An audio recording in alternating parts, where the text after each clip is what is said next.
উড়িয়ে বাবা জাহাপনা পরীক্ষার কি কঠিন নাম মেধা অনুশীলন। খুব স্বাভাবিক। সহজ পরীক্ষা হলে কি আর আমার কাছে প্রশ্নপত্র তৈরির অনুরোধ আসতো? আপনি হলেন নবাব বাহাদুর, তাই আপনার কাছে অনুরোধ না করে আর কার কাছে করব বলুন তো হুজুর? সেই তো ঠিক আছে গোপাল, চিন্তা করো না, সময় মতন প্রশ্নপত্র পেয়ে যাবে। ঠিক আছে নবাব বাহাদুর, আমি তাহলে আজ আসি।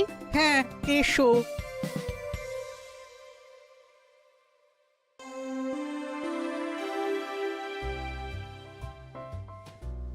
বাতাসের একটা সমার্থক শব্দের নাম লেখো।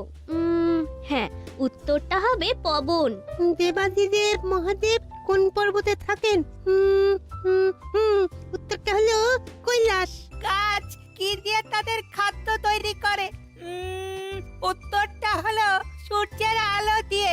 তাহলে এবারে সবাই যে যার উত্তরপত্র জমা দিয়ে দাও, নির্ধারিত সময় শেষ।